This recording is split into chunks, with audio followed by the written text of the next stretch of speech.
आप देख रहे हैं न्यूज इंडिया, आपके साथ मैं हूं अभिषेक।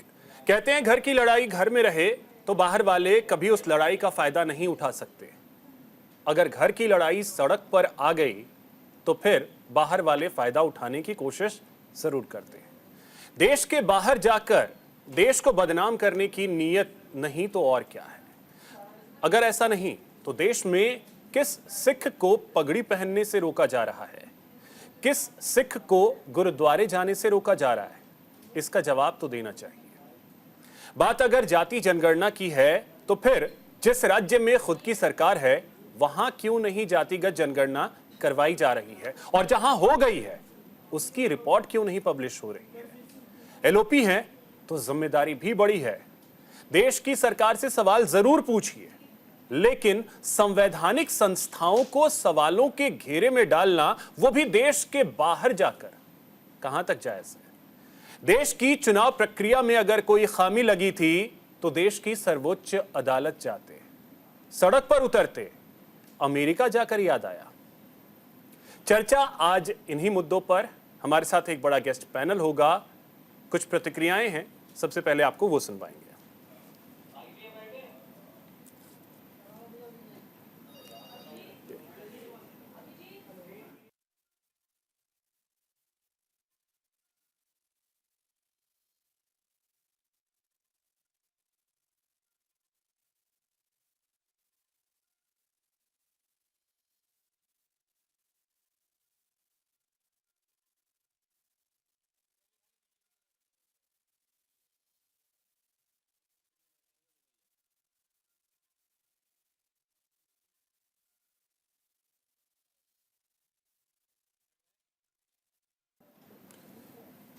तो देखिए, चर्चा इसी मुद्दे पे करेंगे। हमारे साथ एक बड़ा गेस्ट पैनल होगा, परिचय करवा दें। इस वक्त हमारे साथ विमल सिंह जी जुड़ गए हैं, प्रवक्ता हैं बीजेपी के। विमल जी, बहुत स्वागत आपका न्यूज इंडिया पर। बाकी और भी मेहमान हमारे साथ जुड़ेंगे, उनसे चर्चा जारी रखेंगे। विमल जी, सबसे पहले आपके पास आते हैं। ये मतलब देश के बाहर जाकर के राहुल गांधी को याद आता है कि चुनाव में अगर सही से फेयर इलेक्शन होते तो 240 बीजेपी और नीचे चली जाती। इसके अलावा बहुत सारी ऐसी चीजें हैं जिसको लेकर के उन्होंने कहा है, जिसमें सिख समुदाय को लेकर के विशेष तौर पे उन्होंने कहा है कि भारत में उनकी धार्मिक आजादी को बांधने की कोशिश की जा रही है। क्या कहेंगे? देखिए अभिषेक जी, मैं कहना चाहता हूं कि राहुल गांधी जी प्रतिपक्ष के नेता हैं, एलओपी हैं इस देश के, और ये ऐसा नहीं हुआ है, हमेशा से जो है गैर जिम्मेदारी वाला जो है बयान वो देते आए हैं। चाहे मैं बात करूं, आपने देखा था पिछले साल कैम्ब्रिज यूनिवर्सिटी में उन्होंने बोला था कि देश को बांटने की कोशिश की जा रही है। अभी आपने देखा कि किस तरीके से उन्होंने जो है बयान दिया है, जो बहुत शर्मिंदा वाला बयान है। सिखों को लेकर उन्होंने बयान दिया है कि सिखों की आज़ादी जो है भारत में छीनी जा रही है। मैं कहना चाहता हूं कि जिस समय जो है इंदिरा गांधी जी की सरकार थी, इसी दिल्ली के अंदर जो है एक बहुत बड़ा सिख दंगा हुआ था, जिसमें जो है हमारे सिख भाइयों के जो है बाल तक जो है काट दिए गए थे। इसके अलावा जो है उनके पगड़ी उतार दी गई थी। तब ये कांग्रेस कहाँ थी? तब राहुल गांधी जी को सिख नजर नहीं आ रहे थे। मैं ये कहना चाहता हूं कि आप विपक्ष के नेता हैं और आप जो है दूसरे देश के अंदर जाकर आप अपने देश का जो है बुराइयां करते हैं। एक तरफ हमारे देश के यशस्वी प्रधानमंत्री विश्व पटल पे जो है भारत का नाम जो है ऊपर लाते हैं, हमेशा जो है भारत की वाहवाही की जाती है, और वही राहुल गांधी जो है हमेशा जब विदेशी दौरा पे जाते हैं तो हमेशा देश की जो है बुराइयां करते हैं, देश के बारे में जो है गलत सवाल उठाते हैं। आपने देखा हरदीप सिंह पुरी जी ने आज जो है भारतीय जनता पार्टी के मुख्यालय में उन्होंने प्रेस वार्ता की और कहा भी कि हम इनके ऊपर जो है केस भी करेंगे। जिस तरीके से ये गैर जिम्मेदारी के तरीके से ये बयान दिया गया है, इसको हम छोड़ेंगे नहीं। ये बार बार जो है अमेरिका और चाइना की बात। सवाल ये है कि इस तरीके से कोई भी देश के बाहर जाकर के, एलओपी है, जिम्मेदारी बड़ी है, लेकिन इसका मतलब ये नहीं है कि देश के बाहर जाकर के आप देश के बारे में इस तरीके की बातें करें। इस पे एक्शंस कब होंगे? क्योंकि कल हमने गिरिराज सिंह को भी सुना था कि ऐसे लोगों पे राजद्रोह का मुकदमा चलना चाहिए। देखिए, मैं कहना चाहता हूं कि देश की संस्थाएं हैं, देश जो है हमारा कानून और संविधान से चलता है, सारी संस्थाएं इस चीज को समझ रही हैं और जिस तरीके से उन्होंने सिख को लेकर बयान दिया है, भारतीय जनता पार्टी के हमारे नेता और कैबिनेट मंत्री, आपने देखा उन्होंने बोला भी कि हम लोग जो है इसके ऊपर जो है एफआईआर दर्ज कराएंगे।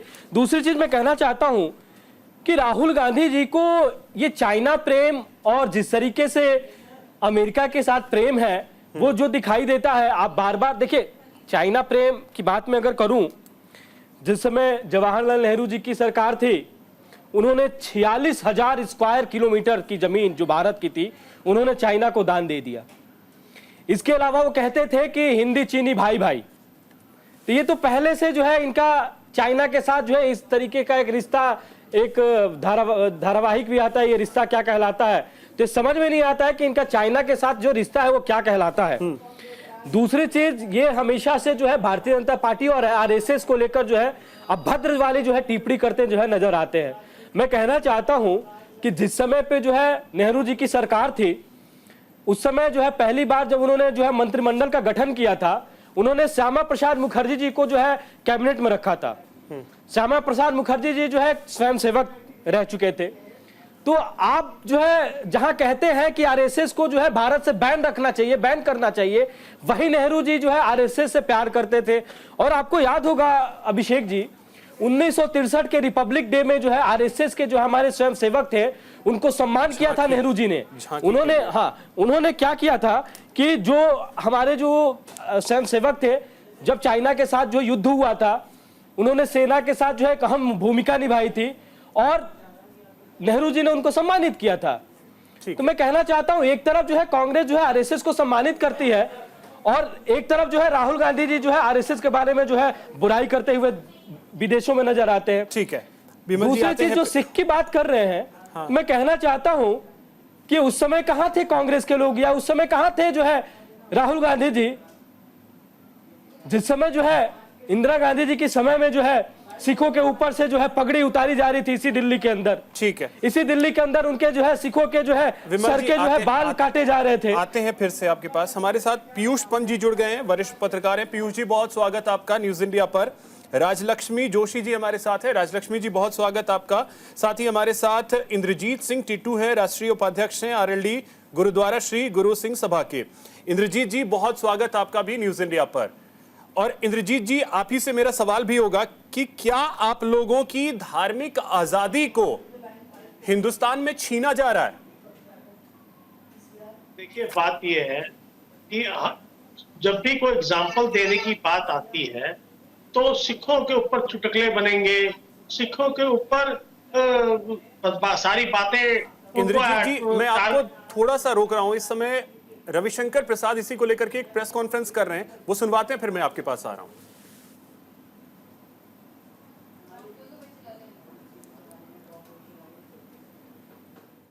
देश में पुलवामा हमले को कार धमाका बताया था, याद है ना आपको? ये सब बातें मैं आप लोगों को रिकॉल करा रहा हूं, सब रिकॉर्ड की बात है। फिर लंदन में ही कहा था विपक्षी नेताओं के फोन में पेगासस स्पाईवेयर था। जब जांच हुई तो उन्हें अपना मोबाइल नहीं दिया। 23 पे भी चीन की तारीफ। चीन ने प्रकृति के साथ विकास किया है, तो चीन के प्रति इनका प्रेम विदेश में जाकर के बहुत स्पष्ट हो जाता है। और लंदन में 22 में बोले थे, रूस जो यूक्रेन में कर रहा है चीन लद्दाख में कर रहा है। ये देखिए उनके कमेंट्स। फिर याद होगा, भारत की विदेश सेवा पूरा बदल गई है, उस पर बहुत हंगामा हुआ था इंडियन फॉरेन सर्विस पर। और सबसे तो उन्होंने ब्राउन यूनिवर्सिटी में 2021 में कहा था, चुनाव तो सद्दाम हुसैन और मोहम्मद गद्दाफी भी जीतते हैं। मतलब भारत के लोकतंत्र की इतनी बेइज्जती। मलेशिया में उन्होंने 18 में कहा था, नोटबंदी का प्रस्ताव मैं कचरे डिब्बे में फेंक देता। और बहुत कुछ कहा है, अब मुझे बताने की जरूरत है। मित्रों, सैम पित्रोदा ने, कल मैं टीवी में उनका देख रहा था कि राहुल गांधी पप्पू नहीं है, बहुत ज्ञानी और विद्वान है। ये उनके शब्द है ना। जो राहुल गांधी बोलते हैं उस पर तो सैम पित्रोदा की आशंका को वो सही साबित कर रहे हैं, वो क्या है? मैं नहीं बोल रहा हूं, सैम पित्रोदा के शब्द बोल रहा हूं कि Rahul Gandhi is not Pappu, he is a very well read man, very nice leader. तो अब मैं सैम पित्रोदा से पूछता हूं कि जो राहुल गांधी बोल रहे हैं, तो जो आपने आशंका प्रकट की है वो तो सही साबित हो रही है। ये मेरे शब्द नहीं है, इस बात को ध्यान रखा जाए।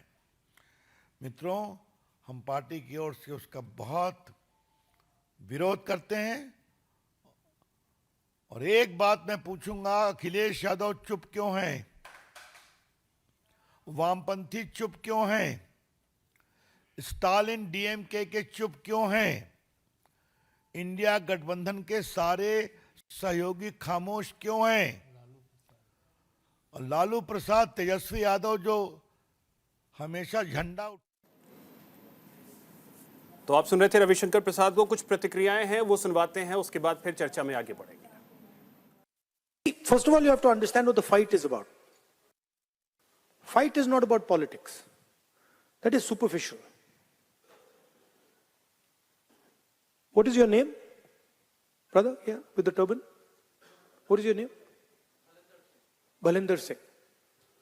The fight is about whether he, as a Sikh, is going to be allowed to wear his turban in India. Or he as a Sikh is going to be allowed to wear a kada in India. Or he as a Sikh is going to be able to go to a Gurdwara. That's what the fight is about. गांव की कहावत है, 100 चूहा खा के बिल्ली चली हज करने। जो कांग्रेस पार्टी आज़ादी के बाद से तुष्टीकरण की राजनीति की, सिखों का कत्लेआम किया, और वो आज पाठ पढ़ाने चले हैं। तो मेरे यहाँ कहावत है, जो अज्ञानी ज़्यादा होते हैं वो अपने ज्ञान का प्रदर्शन ज़्यादा करते हैं। यही राहुल गांधी है। And I don't think the Sikhs have felt safer and more honored than at any time in our history after 1947. And if there has been one time in our history as a community where we have felt, anxiety is too mild a term, but we have felt a sense of insecurity, and we have felt, in fact, an existential threat, it has been at times when Shri Rahul Gandhi ji's family has been in seats of power. Rahul Gandhi ji कहीं से आपको दिखते हैं कि उनको उनमें कहीं से देशभक्ति है? राहुल तो अब चलिए सीधे चर्चा का रुख करते हैं। इंद्रजीत जी, अब बोलिए। मेरा कहना यह था कि जब भी कोई बात होती है, जब चुटकुले बनाए जाएंगे तो सिख धर्म के ऊपर, सिख समाज को लेकर बनाए जाएंगे। जब कहीं कहावत के रूप में, कोई एग्जाम्पल के रूप में कोई बात करनी हो तो सिख धर्म के ऊपर इंडिकेट करके किया जाएगा। मैं कह रहा हूं, जो बार बार जो जिक्र आना चाहिए वो सिखों की कुर्बानियों का क्यों नहीं आता? वो इस बात का जिक्र क्यों नहीं आता कि जो सिखों ने, हमारे गुरुओं ने हिंदू धर्म की रक्षा के लिए, तिलक और जनेऊ की रक्षा के लिए अपना सारा सर्वंस वार दिया। हमने अपना जीवन, सिख समाज का छोटे से छोटा बच्चा और बड़े से बड़ा आदमी, कोई अपने लिए तो जीता ही नहीं। उसका एक ही मिशन है, उसको एक ही चीज विरासत में मिली है, बांट के खाओ, सेवा करो और देश और समाज की रक्षा करो। अगली पंक्ति में खड़े होके अभी इंद्रजीत जी, मैं यही समझना चाह रहा हूं। राहुल गांधी ने जो कहा कि हिंदुस्तान में पगड़ी पहनने की आजादी नहीं है, कृपान रखने की आजादी नहीं है, गुरुद्वारे में जाने की आजादी नहीं है, क्या वाकई में ये स्थिति है? देखिए, ऐसा है, राहुल गांधी जी आज की तारीख में बहुत बड़े सम्मानित पद पे हैं, वो विपक्ष के नेता हैं, उनको थोड़ा समझना चाहिए। मैं आपको एग्जाम्पल के तौर पे बताता हूँ, बाकी किसी समाज के व्यक्ति को जहाज में जाना हो और उसके पास नुकीली तरीके की कोई भी आइटम उसकी जेब में हो तो उसको अलाउ जहाज में नहीं करा जाता है। और सिख धर्म के जो भाई हैं, जिन्होंने मेरी तरह अमृत पान करा हुआ है और उनके गले में कृपान होती है, जो हमारी पहचान है, उसको केवल सिख धर्म को वो कृपान अलाउ है जहाज में जाने की। बिल्कुल ऐसी बातें नहीं करनी चाहिए। मेरा कहना है, और बहुत सारी चीजें हैं, आप न्यूट्रल होकर सबकी बात करें। आप एक सम्मानित विपक्ष के नेता हैं, कहा कौन कह रहा है कि हमें कड़ा पहनने में या गुरुद्वारे मत्था टेकने में? हमारे यहाँ तो खुद गुरु ग्रंथ जब हमारा हरमंदिर साहब गुरुद्वारा है अमृतसर में, उसके 4 गेट है। उस 4 गेट का मतलब है कोई भी धर्म का व्यक्ति, किसी भी जाति, किसी भी देश, किसी भी शहर का व्यक्ति चारों गेट से जिससे मर्जी आए, सबका स्वागत है। हम तो उस गुरु के बच्चे हैं, पहली बात। लेकिन कारण मैं कुछ और चाहता हूँ कि जितने भी मेरे सिख समाज के लीडर हैं, वो जो कि विभिन्न पार्टियों में किसी भी पद पे हैं, कम से कम अगर उनका नेता अगर कोई गलत बात करता है तो उसका जितने भी विरोध मेरे पगड़ी है, तो बिल्कुल। उनको अपने नेता को कवर अप नहीं करना चाहिए। उनको सबसे पहले पगड़ी के सम्मान और इज्जत की बात रखनी चाहिए, उनका फेवर नहीं करना चाहिए। ठीक है। जो लोग इस काम को करते हैं दीपक वो झा गलत करते हैं। हमारे साथ हैं, कांग्रेस के प्रवक्ता। दीपक जी, बहुत स्वागत आपका। जी धन्यवाद, नमस्कार। दीपक जी, अब जानना आपसे यही चाहूंगा कि हमारे देश में किस सिख को गुरुद्वारा जाने की इजाजत नहीं है, किसे कृपाण पहनने की इजाजत नहीं है? देखिए, ये आप लोगों के लिए एक अच्छा मसाला है मीडिया के लिए कि राहुल गांधी जी ने क्या बोला। राहुल गांधी जी ने वहां पे 2 इंटरव्यू दिए। राहुल गांधी जी, अगर आप लोगों को इतना ही प्यार है भारत से और राहुल गांधी जी से, तो राहुल गांधी जी का पूरा भाषण सुनाइए। राहुल गांधी ने किस परिप्रेक्ष्य में क्या क्या बातें करी हैं। एक बात पकड़ के आप लोग उसको चलाने लगते और यहाँ पे भाजपा के प्रवक्ताओं को बैठा के उस पर ज्ञान देने लगते हैं। भाजपा के लोग नहीं सर, आप ही ज्ञान दीजिए, आप ज्ञान दीजिए ना। आपके ज्ञान को भी मैं ले रहा हूं। राहुल गांधी एलओपी है सर, एलओपी है, लीडर ऑफ ऑपोजिशन, और वो ये कह रहे हैं कि धार्मिक आजादी छीनी जा रही है, और आप कह रहे हैं पूरा भाषण सुनवाइए। पूरे भाषण में और क्या क्या उन्होंने बोला है वो भी आपको बताऊंगा और उस पर भी सवाल पूछूंगा। बिल्कुल, तो अब आपको मैं बता रहा हूँ, हमारी कांग्रेस पार्टी से सरदार मनमोहन सिंह जी देश के प्रधानमंत्री बने हैं, तो सिखों का सम्मान करना कम से कम हम भाजपा से तो नहीं सीखेंगे। सर, इसमें बीजेपी कहीं नहीं है। बात नहीं करेंगे कि दलितों का सम्मान कैसे करना है। डॉक्टर के नारायण दीपक जी, इसमें बीजेपी कहीं नहीं है। मैं बीजेपी की बात ही नहीं कर रहा। मैं वही बता रहा हूँ, बीजेपी के वाले जो अभी आप बाइट पे बाइट चलाते जा रहे हैं, रविशंकर प्रसाद से लेकर केंद्रीय मंत्री हरदीप पुरी सर, तो इन सबको मैं बताना चाहता हूँ, डॉक्टर मनमोहन सिंह को कांग्रेस पार्टी ने प्रधानमंत्री बनाया। इस देश को गौरव होना चाहिए, सिख समाज को गौरव होना चाहिए कि कांग्रेस पार्टी ऐसी पार्टी है जहाँ से डॉक्टर मनमोहन सिंह प्रधानमंत्री बने हैं। इसमें इतने ताजुब की बात है, संपूर्ण परिप्रेक्ष्य में कहा जा रहा है सरकार के ऊपर आरोप लग रहे हैं। आज इस देश में माहौल सरकार के ऊपर आरोप लगाने के लिए देश कम था, बाहर में जाकर के तो कम से कम देश हित की बात कर लेते।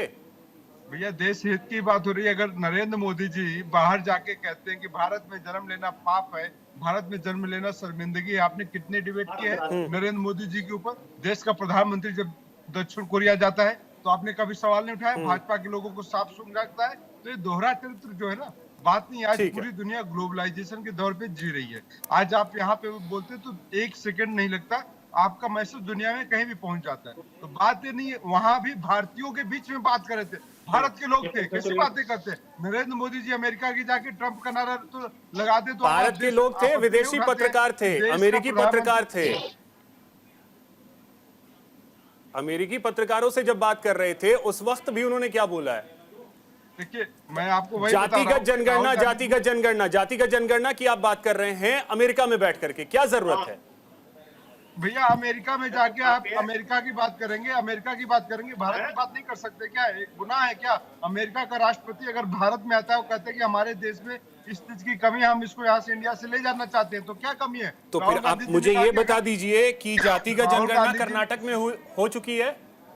कर्नाटक में और बंगाल में और हिमाचल में क्यों देश को मत बांटिए। फिर वही बात सर, आपके स्टेट में, आपके स्टेट में अभी तक जातिगत जनगणना आप लोगों ने करवाई नहीं, जहां करवा ली उसकी रिपोर्ट पब्लिश नहीं की है। अरे भाई, अभिषेक जी बोलने देंगे नहीं, सवाल आ जाएंगे। मैं कह रहा हूं कि बात कर्नाटक की, हिमाचल की और बंगाल की नहीं है, बात हिंदुस्तान की हो रही है। तो आपको हिंदुस्तान की बात करना पड़ेगा, समग्रता के साथ बात करना पड़ेगा। जीएसटी लगाने के लिए तो नरेंद्र मोदी जी पूरे देश में आ जाते हैं और पूरे देश में बातें करेंगे, एक हिंदुस्तान की बात करेंगे, तो फिर आप इसको दोहरा चरित्र में मत बांटिए ना भाई। तो फिर कर्नाटक में करवाया क्यों फिर? अरे भैया, आप सुनते नहीं है, आपकी बीमारी, आप लोगों की बीमारी है।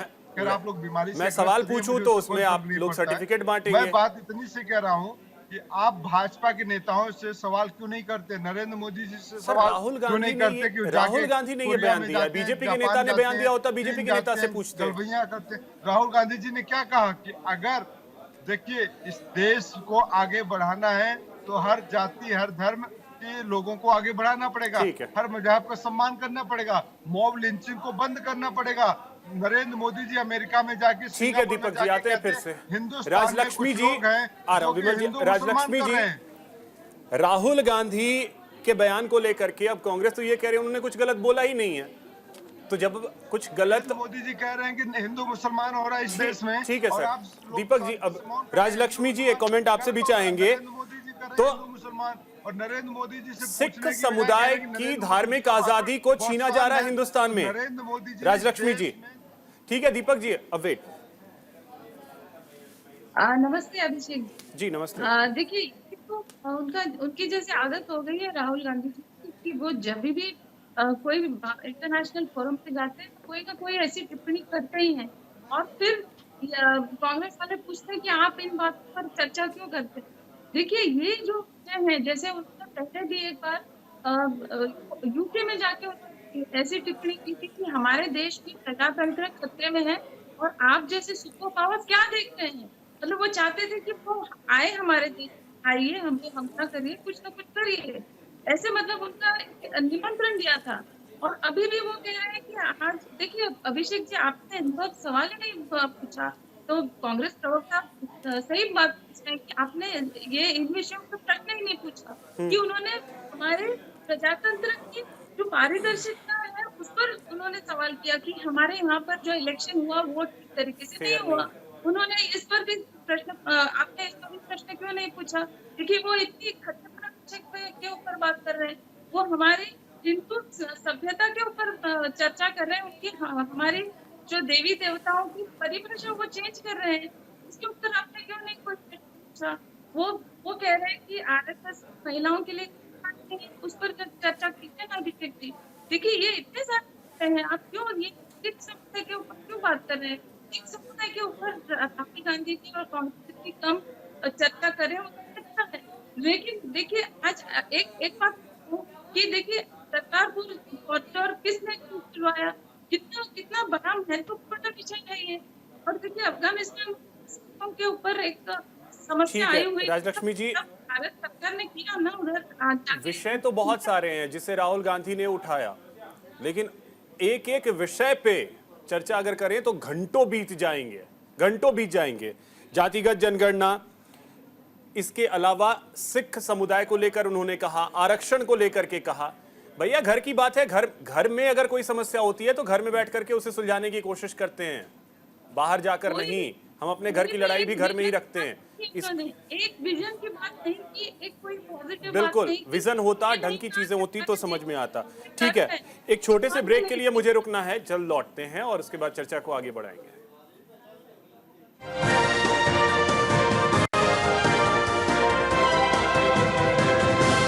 ब्रेक के बाद एक बार फिर से आप सभी का स्वागत है। पीयूष जी अब आपके पास आ रहे हैं और समझना ये चाहेंगे कि अगर घर की बात है तो उसको रखने के लिए घर का मंच है, घर के मंच पे आप आकर के तमाम विषयों पे चर्चा कीजिए ना। बाहर जाकर के आपको याद आता है कि चुनाव में अगर फेयर चुनाव होते तो बीजेपी 240 नहीं पहुंचती, यानी आपने देश के एक संवैधानिक संस्था को भी कटघरे में खड़ा कर दिया। सिखों के बारे में कहा जा रहा है कि धार्मिक आजादी छीनी जा रही है। देखिए अभिषेक जी, घर की बात तो घर में बहुत की जाती है, संसद में की जाती है और लोकसभा में की जाती है, उसके अलावा दूसरे मंचों पे की जाती है और की जाती रही है। राहुल गांधी भी करते रहे।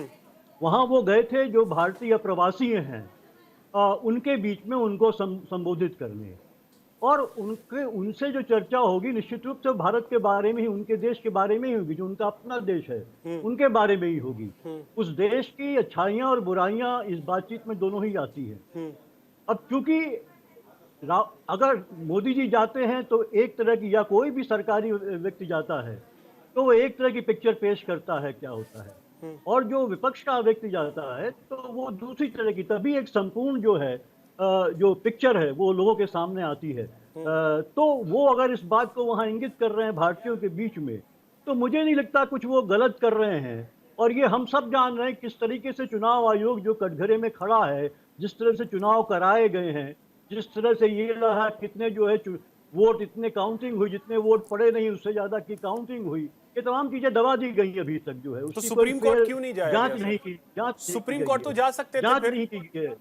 सुप्रीम कोर्ट हर चीज के लिए नहीं जाया जाता है। देखिए, जहां पे लीगल मौजूद है, डिसीजन वाले इश्यूज होते हैं, उसके लिए जाया जाता है। नहीं तो ये और इलीगल, सुप्रीम कोर्ट ये भी तो जाके ये इलीगल काम नहीं है कि जितने वोट नहीं पड़े उससे ज्यादा की काउंटिंग अगर हो रही है, ये तो नहीं, इलीगल वो है गए वहाँ, टीम गए वहाँ, पिटीशन पड़ी भी हुई है। अब सुप्रीम कोर्ट की जिस तरह के जजमेंट आ रहे हैं आजकल, आप देख रहे हैं, तो वो क्या करता है कोई कुछ नहीं जानता है।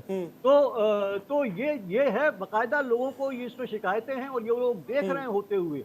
जिस तरह चुनाव आयोग, आप भी जानते हैं, हम सब जान रहे हैं किस तरह चुनाव आयोग काम कर रहा है पूरी तरीके से। आज वो कटघरे में है, तो वही बात को वो नहीं तो कटघरे में वहाँ वही कह तो रहे हैं सर, भारतीय जैसे जनता अगर वही होता तो बीजेपी अपने लिए 240 सीट ही क्यों रखती, 270 सीट रखती।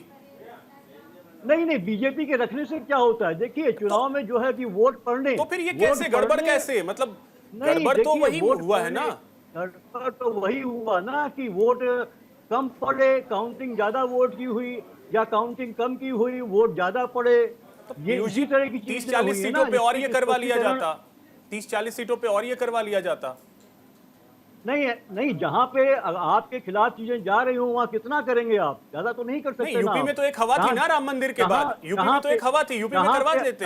जहाँ पे आपको लगता है कि मतों का अंतर कम है, वहाँ ऐसा करा सकते हैं आप, ये संभावना है। नहीं तो कई सीटों पे हार जीत का अंतर बहुत कम रहा है। मैं इसलिए कह रहा हूँ कि चुनाव आयोग ने कोई स्पष्टीकरण इसका साफ दिया भी नहीं है, क्योंकि ये एक बहुत बड़ी गड़बड़ी है। तो देखिए, इसी के खिलाफ तो सुप्रीम कोर्ट जा सकते थे। ठीक है पीयूष जी, आते हैं फिर से आपके पास। विमल जी बोलिए। ये अगर हम इससे फिर से तो हम लोकतंत्र के एक बहुत बड़े उसको धक्का देंगे। ठीक है, देखिए विमल जी, अभिषेक जी, आपने देखा किस तरीके से राहुल गांधी हमेशा, या कांग्रेस पार्टी या विपक्ष के लोग जो है हमेशा जो है चुनाव आयोग को कटघरे में लेते हैं। आपने देखा था कि जब जो है कांग्रेस के लोग और विपक्ष के लोग ईवीएम पे जो है बोले थे कि ईवीएम खराब है, ईवीएम से जो है घोटाला हो रहा है, चुनाव के तरीके जो है अच्छे तरीके से चुनाव नहीं हो पा रहा है, निष्पक्षता पूर्वक चुनाव नहीं हो पा रहा है। जब चुनाव आयोग ने बोला था कि आप आइए, आप हैक करके दिखाइए ईवीएम को, कहां से ईवीएम हैक हो रहा था, कोई भी विपक्ष का पार्टी का नेता या कोई भी जो है विपक्ष की पार्टियां जो है चुनाव आयोग के पास नहीं गई थी। पहले भाई साहब, मैं आपके बीच में नहीं बोला था, बीच में नहीं बोला था, प्लीज। दूसरी चीज मैं कहना चाहता हूं कि अभी हमारे कांग्रेस के मित्र बोल रहे थे कि राहुल गांधी जी का बयान, देखिए राहुल गांधी जी जब जो है भारत से बाहर किसी देश में गए हैं, उन्होंने जो है तब जो है हमारे देश की बुराइयां की है। मैं 2017 की बात करूं तो उन्होंने वो अमेरिका 2 हफ्ता रहकर आए थे, उन्होंने कहा था कि भारत की कुछ ताकतें हैं जो देश को बांट रही हैं।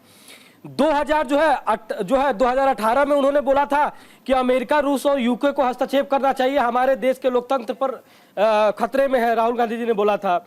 2023 के कैम्ब्रिज यूनिवर्सिटी में उन्होंने ब्रिटेन में बोला था कि भारत का लोकतंत्र जो है खतरे में है। चीन को शांति पसंद देश बताया था उन्होंने। इसके अलावा जो है आपने देखा था 2021 में उन्होंने बोला था चुनाव तो जो है सद्दाम हुसैन भी जीतते हैं।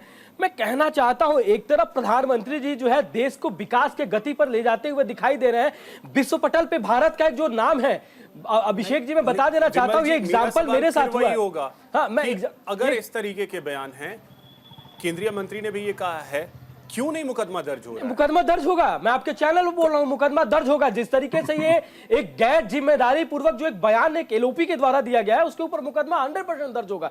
दूसरी चीज मैं कहना चाहता हूं कि जहां हमारे प्रधानमंत्री जी जो है विदेश में जाते हैं, एक एग्जाम्पल के तरीके से आपको बता देना चाहता हूं, हमारे एक मित्र हैं, वो पहले जो है फॉरेन कंट्री में जाते थे, वो कहते थे कि अगर मैं किसी कतर कंट्री में जाता था तो हमें मतलब अलग तरीके से देखा जाता था, लेकिन अब मैं जाता हूं तो एक हमें स्वाभिमान के तरीके से मतलब उस देश में प्रवेश करता हूं, और एक जो हमें इज्जत और एक तवज्जो हमें जो मिलता है वो बहुत अलग होता है। मैं कहना चाहता हूं, एक तरफ प्रधानमंत्री जी विकास की बात करते हैं, एक तरफ प्रधानमंत्री जी कहते हैं कि हम अर्थव्यवस्था को जो है लार्जेस्ट 5वें नंबर पर हम लेकर आए हैं, एक तरफ प्रधानमंत्री जी कहते हैं कि हम मोबाइल प्रोड्यूसिंग में जो है भारत को दूसरे स्थान पर लेकर आए हैं, एक तरफ प्रधानमंत्री जी कहते हैं कि हम ऑटोमोबाइल सेक्टर में भारत को जो है दूसरे स्थान पर लेकर आए हैं, तीसरे स्थान पर लेकर आए हैं।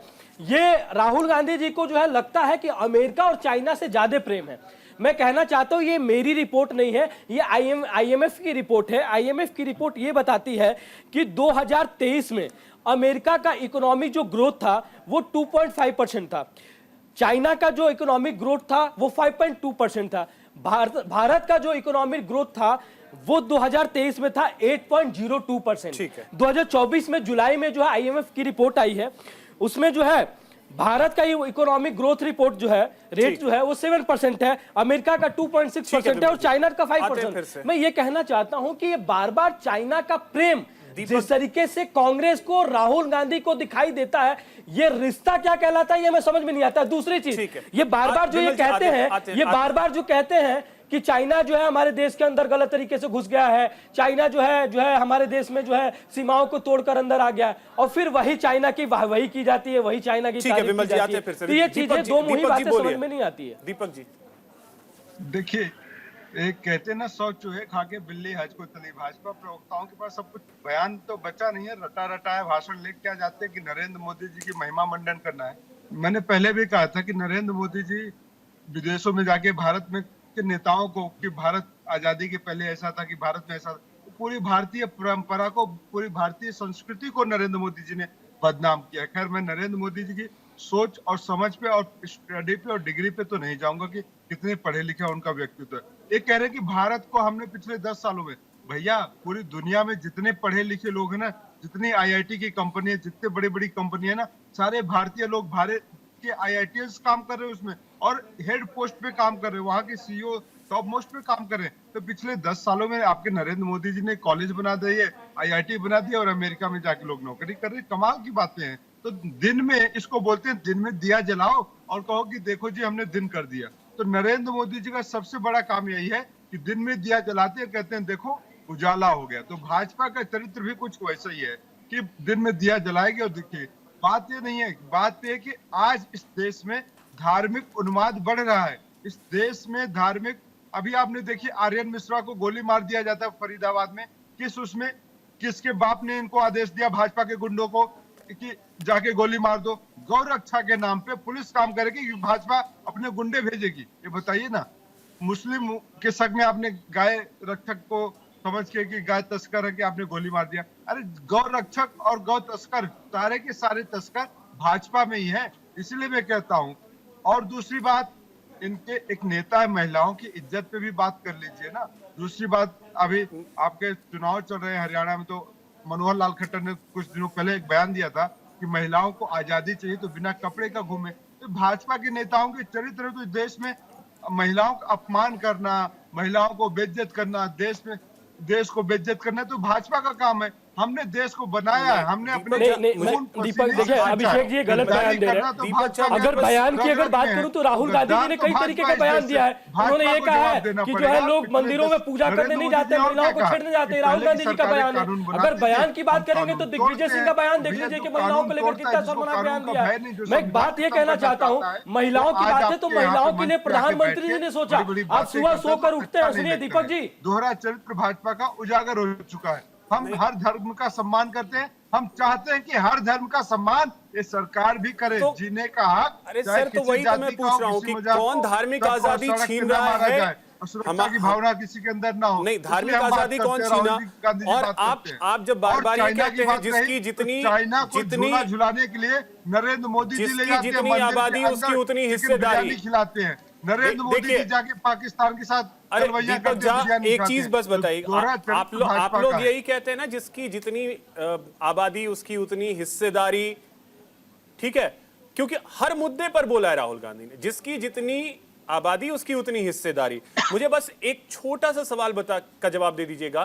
तेलंगाना आपके शासित राज्य में से है, तेलंगाना में मुस्लिम आबादी सबसे ज्यादा है, कितने मुस्लिम मंत्री हैं? अरे इस पर कॉलेज करियो तो कैसे करेगा इसका लॉ? दीपक झा मिल रही है आवाज आपको? नहीं यार, अरे आवाज फोन करिए। दीपक जी का फ्रेम शायद चला गया है, आते हैं तो फिर उनसे सवाल लेते हैं। तब तक राजलक्ष्मी जोशी जी, आप बोलना चाह रही थी, बोलिए। राजलक्ष्मी जी, आपको सुनाई दे रही है? जी जी, आ रही है आवाज। जी, देखिए मैं कह रही कि ये जो इलेक्शन कमीशन पे सवाल उठता रहता है हमेशा, ये पक्ष इसके ऊपर सवाल उठाते रहते हैं।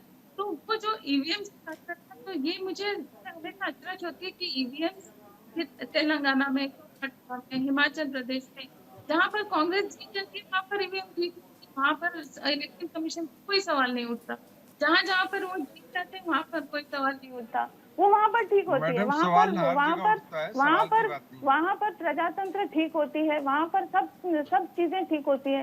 लेकिन जब वो हार जाते हैं, और वो भी देखिए तीन इलेक्शन मिलाकर भी उन्होंने 240 पार नहीं किया, तो देखिए ये क्या दर्शाता है इसका? ये मतलब नहीं है कि आप कहेंगे कि ये कहते हैं ना, नाच न जाने आंगन टेढ़ा, आप इलेक्शन जीत नहीं पा रहे हो और आप कह रहे हो कि इलेक्शन कमीशन ठीक नहीं है, इलेक्शन ठीक तरीके से कंडक्ट नहीं किए गए, ये कौन सा तरीका है? और देखिए ये प्रश्न ये उठा रहे न्यायालय पे भी, कहते हैं कि न्यायालय में भी दलितों की संख्या कम है, और ये जो है, ये सब जो है पूरी मिलीभगत है सब लोगों की, न्यायालय में न्याय नहीं मिलता। तो देखिए जब ये मिस इंडिया कंपटीशन में होती है कि SC/ST के लोग नहीं जा रहे हैं, सवाल उठाया है। मिस इंडिया कंपटीशन तक में मांग होती है, तो फिर अब क्या ही कहा जा सकता है? जी देखिए, मिस इंडिया कंपटीशन में भी ये मतलब ये हर विषय में कहते हैं कि वो मतलब लोगों से जाति पूछेंगे। अभिषेक जी, आपको कोई प्रश्न पूछने से पहले वो आपसे प्रश्न पूछेंगे कि आपकी जाति बताइए आप, और आप नहीं तो मैं तो बता सकता हूँ, मैं तो बता सकता हूँ, लेकिन फिर दिक्कत ये होती है ना, आपको कांग्रेस से पूछना पड़ेगा कि आप ये प्रश्न पूछ सकते हैं कि नहीं, क्योंकि देखिए वो आप कोलकाता रेप केस पे आप सब प्रश्न नहीं पूछ सकते, आप सिखों के ऊपर प्रश्न नहीं पूछ सकते कांग्रेस से कि आपने ऐसा बयान कैसे दिया, राहुल गांधी जी ने ऐसा बयान कैसे दिया, जबकि उनके खुद के पिताजी ने कहा था कि जब बड़ा पेड़ गिरता है, ये कोई भूला नहीं है। वो किस मुंह से ऐसी सब बातें कर रहे हैं? आज देखिए, अगर सबसे ज्यादा एक और मेरा जो दीपक जी से भी सवाल था यही कि अगर आप ये कहते, पहले तो आपको ये दिखाना पड़ेगा कि जो आप कह रहे हैं बिल्कुल वही कर रहे हैं। तेलंगाना में एक भी मुस्लिम मंत्री नहीं है, कांग्रेस के कैबिनेट में एक भी नहीं है, जो वहां रेड्डी की सरकार है उसमें एक भी मुस्लिम मंत्री नहीं है। पहले आप करके तो दिखाइए कि जिसकी जितनी आबादी उसकी उतनी हिस्सेदारी। भाई साहब, हमने मुस्लिम मंत्री भी बनाया है, हमने तेलंगाना में जो है उनका नाम बता दीजिएगा सर, तेलंगाना में जो है उनका नाम बता दीजिएगा दीपक जी, तेलंगाना में जो है उनका नाम बता दीजिएगा मुझे। छोड़िए, आप तेलंगाना पे मत अटकिए, पूरे देश की बात करिए, लार्जर पिक्चर पे बात सर। तो यही तो कह रहे हैं कि जो जहां आप हैं वहां के बारे में आप बात नहीं करेंगे। देखिए, आपका समस्या क्या है मुझे नहीं पता, लेकिन एक चीज समझ में आती है कि आप कटघरे में सरकार को खड़ा करिए ना, मुद्दों की बात। सरकार को मैं कटघरे में खड़ा करूंगा अपने देश में रह करके कि बेरोजगारी पे सरकार जवाब दे। इसी देश सर, बेरोजगारी पे सरकार जवाब दे, महंगाई पे सरकार जवाब दे कि क्यों महंगाई बढ़ रही है। ये मेरा सवाल बीजेपी सरकार से होगा, लेकिन मैं कभी भी चुनाव आयोग को कटघरे में खड़ा नहीं करूंगा सर। मैं चुनाव आयोग को कटघरे में खड़ा नहीं करूंगा, और मैं ये नहीं कहूंगा कि सिख समाज के धार्मिक आजादी को छीना जा रहा है। मेरा सवाल बीजेपी से यह होगा, बीजेपी सरकार से, कि सर आप बताइए कि आपने 2 करोड़ रोजगार का वादा किया था, क्यों नहीं पूरा हुआ? मैं ये सवाल पूछूंगा। तो सवाल उठाइए, इस मुद्दे पे सवाल बिल्कुल पूछता हूं। वही तो कहा सर, आप अगर वो देखते नहीं है तो फिर उसमें हमारी गलती नहीं है। हम सवाल पूछेंगे, बिल्कुल पूछेंगे, आम जन के सवाल पूछेंगे।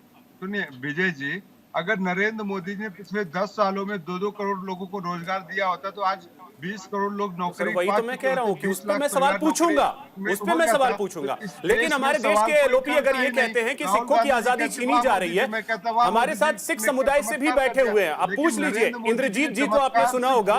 इंद्रजीत जी, क्या आपको पगड़ी पहनने की इजाजत नहीं है? दीपक झा सुन लीजिए यहीं पे। नरेंद्र मोदी जी, इंद्रजीत जी अब बोलिए। परिवारवाद अपने यही सामने सिख समुदाय से हैं। इंद्रजीत जी, क्या आपको पगड़ी पहनने से भारत में किसी ने रोका है? नहीं, हमें कोई नहीं रोक सकता, क्योंकि हमारा तो धर्म ही सेवा भावना है। आपने देखा होगा अभी कलकत्ता के अंदर जो हादसा हुआ है एक डॉक्टर के साथ, और उसकी माता ने ये कहा है कि अगर मेरी बच्ची के पास अगर कोई सिख समुदाय का बच्चा होता, सिख समुदाय का व्यक्ति होता, कोई भाई होता, तो मेरी बच्ची के साथ इतना बड़ा हादसा नहीं होता। ये छोटी बात नहीं है। हमने कभी वैर नहीं कमाया, हमने तो भाईचारे को हमेशा बढ़ाने का काम करा है। और मुझे दुख इस बात का है, हम कभी किसान आंदोलन झेलते हैं किसी न किसी वजह से, कभी हमारे साथ कुछ होता है। अभी हमने कोरोना के दौरान छोटे बच्चे से लेकर बुजुर्ग तक ने जो सेवाएं करी है उसकी चर्चा नहीं करते बाहर जाके कि किस तरीके से हमने, जब पिता पुत्र को हाथ नहीं लगा रहा था, माँ बच्चे को, बच्चा माँ को हाथ नहीं लगा रहा था, कोई माता पिता के शरीर को उठाकर उसका संस्कार नहीं कर रहा था, और हमारे बच्चे से लेकर बुजुर्ग तक ऑक्सीजन लगा रहे थे, लंगर बांट रहे थे, इसकी चर्चा नहीं करते। जब हम कभी टिकट मांगते हैं पार्षद से लेकर एमएलए से लेकर एमपी तक, तब हमको इग्नोर करा जाता है, हमको नैपकिन की तरह यूज करा जाता है। अब ये हमारे साथ बड़ा दुखद होता है, बड़ी मन की भावना ठेस पहुंचती है। लेकिन फिर हम इतिहास को पीछे देखते हैं और जो गुरु साहब हमारे को विरासत में देके गए, हम उस मिशन पे लगते हैं। सेवा करो, लंगर छको, सबको सेवा करो और किर्त करो, सच्ची कमाई करो और बांट के खाओ। ये बाबा नानक जी हमें सिखा के गए।